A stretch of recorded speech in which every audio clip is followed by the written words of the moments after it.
and to everybody. It's wonderful to be with you. So I thought today we could attune to the sacred manuscript of nature, and a beautiful portal into the sacred manuscript of nature is the flower. Hazrat Inayat Khan says there is one holy book, the sacred manuscript of nature. So we might just take a moment to think of the sacred manuscript of nature, the web of life of which we are a part. And Murshid goes on to say, to the eye of the seer, every leaf of the tree is a page of the holy book. To the eye of the seer, every leaf of the tree, we might say every flower in the field, is a holy book that contains divine revelation. And he or she is inspired every moment of her life by constantly reading and understanding the holy script of nature.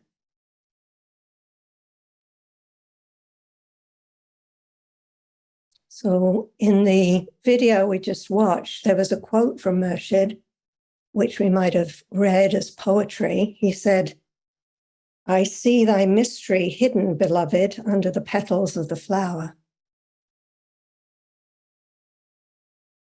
And so we can imagine, having read Murshid's words about the leaves of the tree, that for him, this wasn't just a poem. This wasn't just a beautiful expression, a metaphor, that he actually was experiencing the revelation, the mystery of the one being behind the petals of the flower.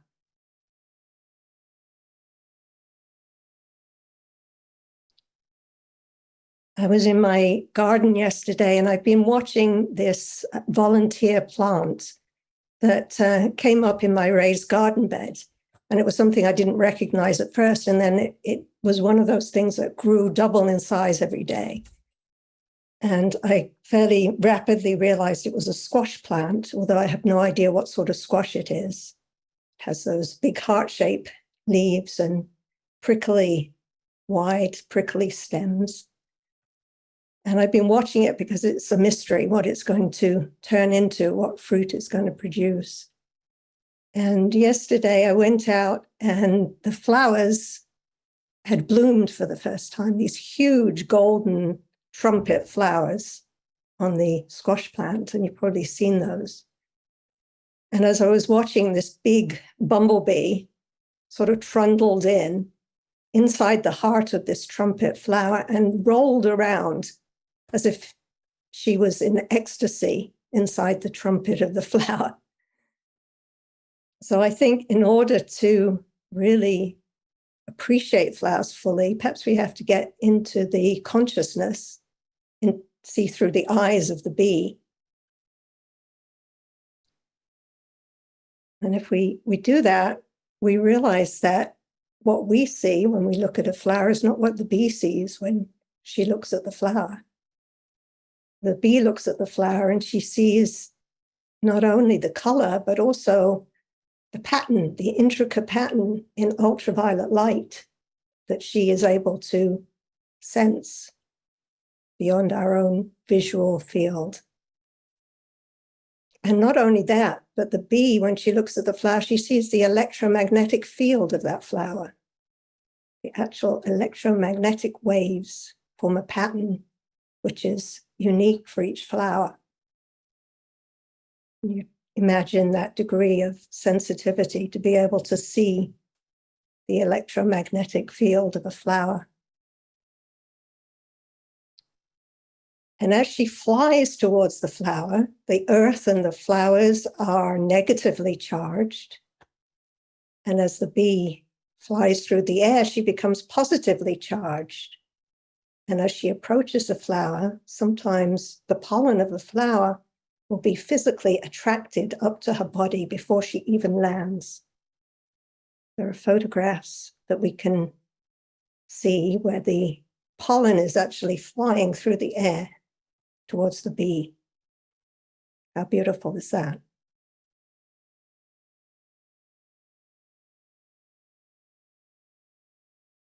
And then just this last week, I had this other amazing, you might have gathered I'm a bit of a biology nerd, but apparently the butterfly with her antennae can sense the scent of a field of flowers from several miles away. What a sensitivity to be able to detect those molecules from the flower, the molecules of odor released from the flower over a distance of several miles. So as we turn within, we could bring that image with us, that sensitivity that's there in nature, that very fine tuning of nature. The more we look, the more amazing the sacred manuscript of nature is. There are flowers that are so unique that they are pollinated by one particular species of hummingbird. Nature dovetailing itself in this beautiful sacred manuscript. So let's turn within and enter our own inner garden. And we might just take a moment together to sense what is here in this moment today. Notice our own inner senses. Our inner senses are actually somewhat different from our outer senses. And you might notice that as you enter the inner space.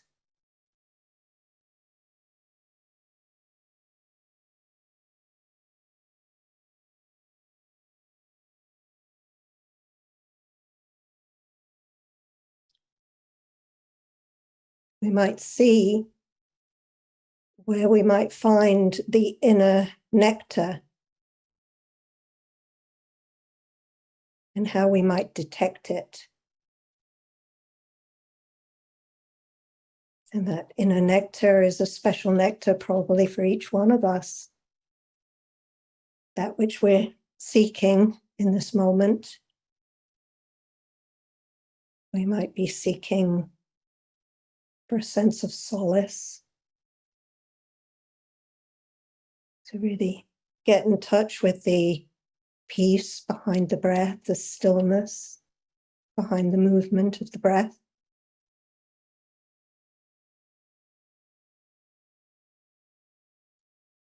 We might be looking for a certain intimacy with ourselves.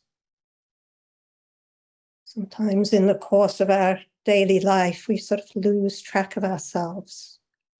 We get pulled into the outer life, and we have this longing to just come home.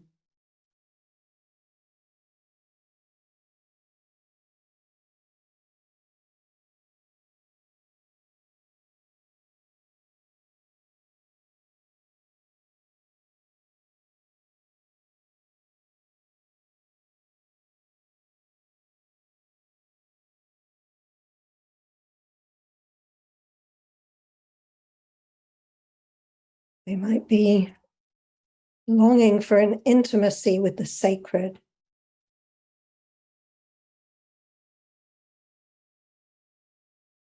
So as we exhale, we might just let go, clean the palate, and as we inhale, just as the butterfly with her antennae can sense the very subtle molecules on the breath, we might just sense the inhalation, sense the spirit that rides the breath,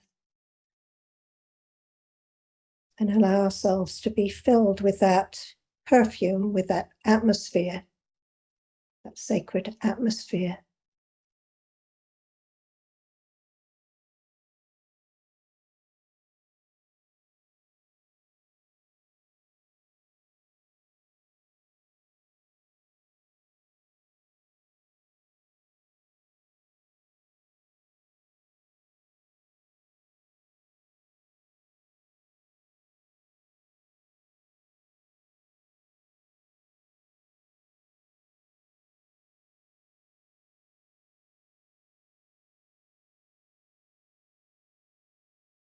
And as we come closer to ourselves,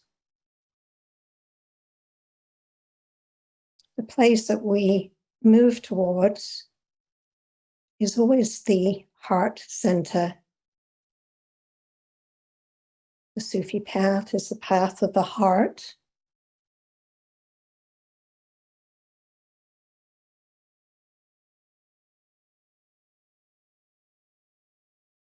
And we know that in a Sufi path, we have subtle inner centers, chambers of the heart that we can enter into. And each one is like its own fragrant garden.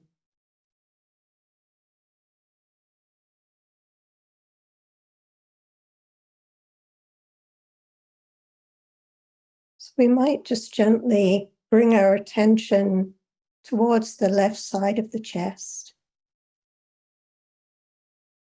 And this is the realm of the heart, which is the entranceway, the entrance into the domain of the heart.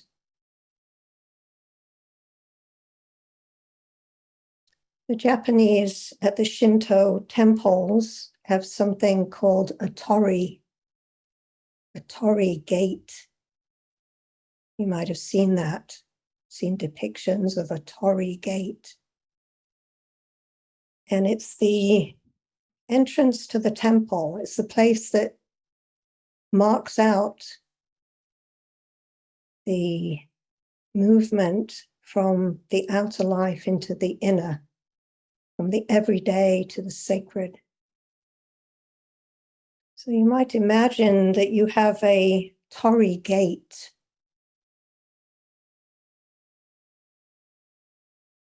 a sacred entrance into this kalb, the left side of the heart center.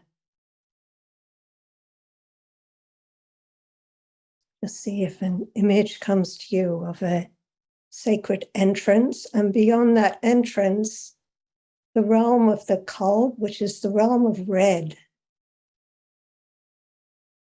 of vibrancy, of life, of passion, of creativity. And we might see beyond the torii gate, going through that gate into the sacred space of the heart, garden with the predominance of red, perhaps poppies, roses, zinnia, whatever flowers are meaningful to you.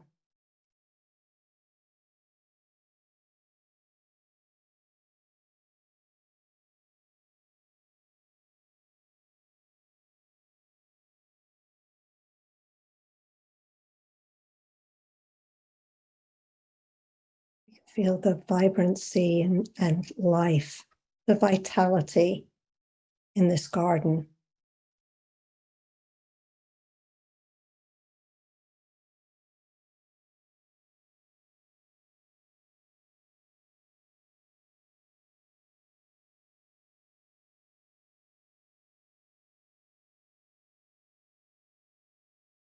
There might be a perfume that is particular to these beautiful red flowers.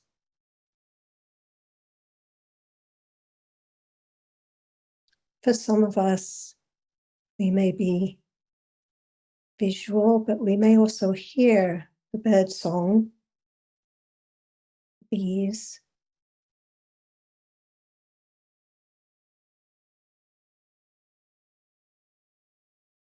And smell the fragrance of this inner space.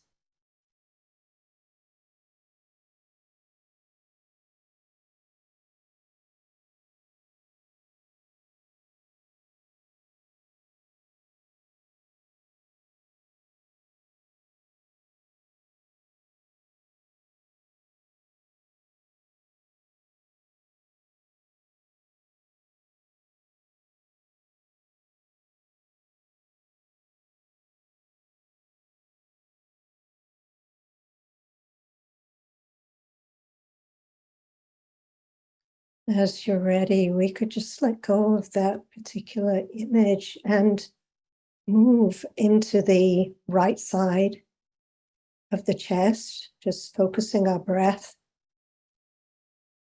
in the latifa, in the right side of our chest, which is very subtle center.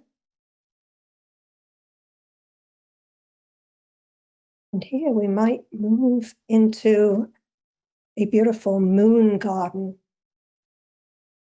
You may have seen images of moon gardens where the flowers are white and perhaps there's silvery green leaves that reflect the nighttime light, become luminous. Very subtle energy of this center, the Ru, which means spirit.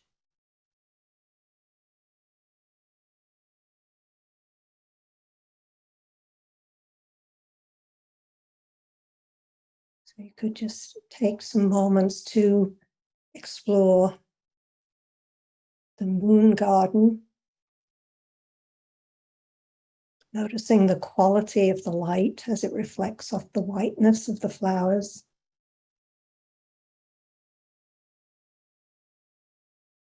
The fragrance, the nighttime fragrance.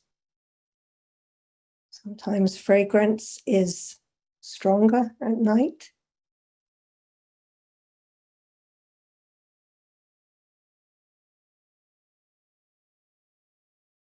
We can allow ourselves to really take in this rarefied, beautiful atmosphere.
We might just gently, as we're ready, let go of that inner landscape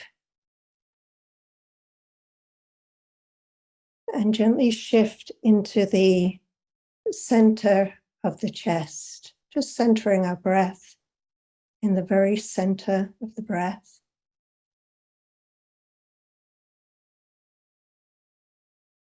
This is the Latifa Surya, equivalent to the heart chakra. And literally translated, that means the secret. It's a place of mystery. And in this garden, the realm of space and the realm of time meet. It's a place of ripeness, of gold and greens, of fruition.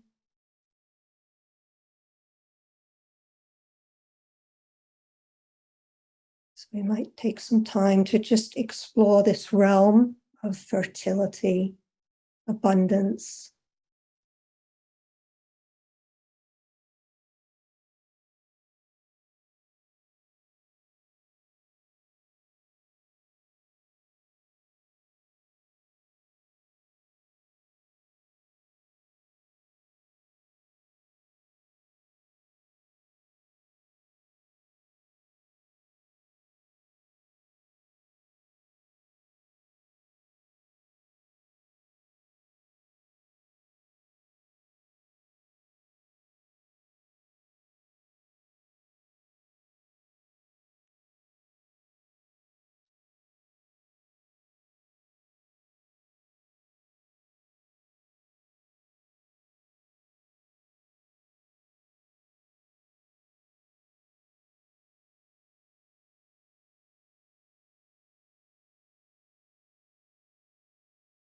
So the poet and mystic Rainer Marie Rilke says something very beautiful that seems to relate to this center, to this beautiful place in our inner being.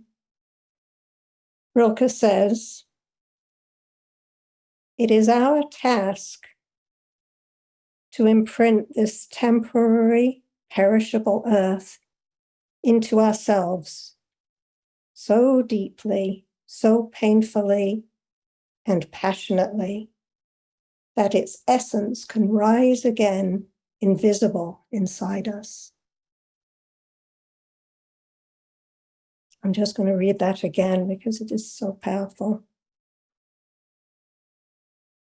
It is our task to imprint this temporary, perishable earth into ourselves so deeply, so painfully and passionately that its essence can rise again invisible inside us. He goes on to say, "We are bees of the invisible. We wildly collect the honey of the visible to store it in the great golden hive of the invisible."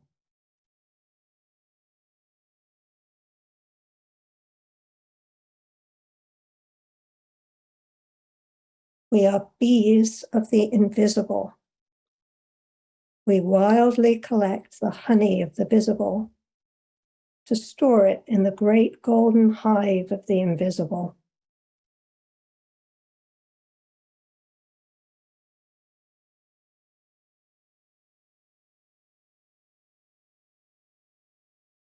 So I might feel that sense of this great golden hive within the center of our inner experience.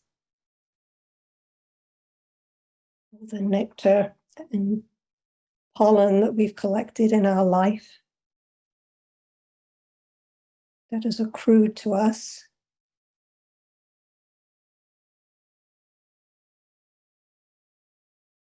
The storehouse of our inner treasure. As Taj was sharing last week, the outer riches mean nothing in comparison with the inner riches stored in the heart, the hive, golden hive of our heart.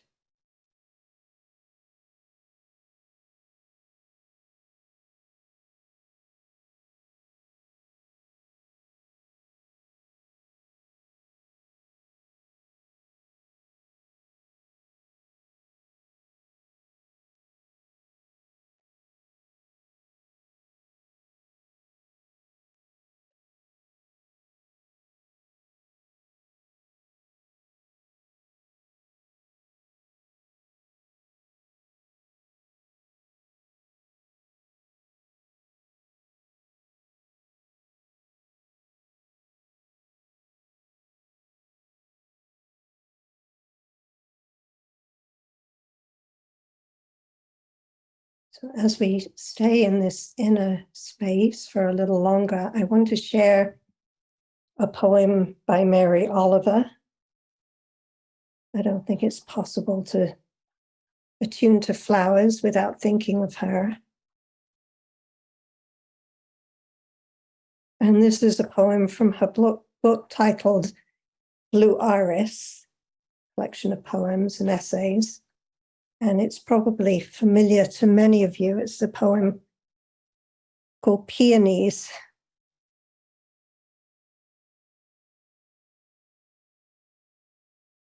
This morning, the green fists of the peonies are getting ready to break my heart as the sun rises, as the sun strokes them with his old buttery fingers. And they open pools of lace, white and pink. And all day the black ants climb over them, boring their deep and mysterious holes into the curls, craving the sweet sap, taking it away to their dark underground cities And all the day under the shifty wind, as in a dance to the great wedding, the flowers bend their bright bodies and tip their fragrance to the air, and rise their red stems holding all that dampness and recklessness gladly and lightly. And there it is again, beauty, the brave, the exemplary, blazing open. Do you love this world? Do you cherish your humble and silky life? Do you adore the green grass with its terror beneath? Do you also hurry, half-dressed and barefoot, into the garden and softly, and exclaiming of their dearness, fill your arms with the white and pink flowers, with their honeyed heaviness, their lush trembling, their eagerness to be wild and perfect for a moment, before they are nothing forever.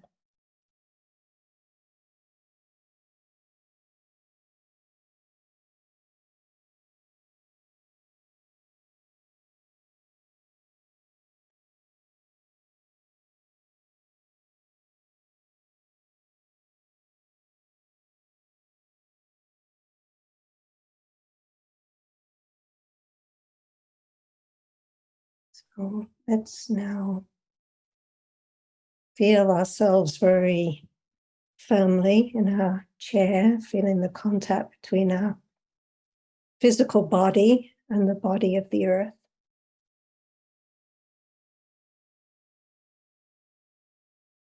And as we come back to each other, I'm looking at the gallery view here and seeing all of you as flowers.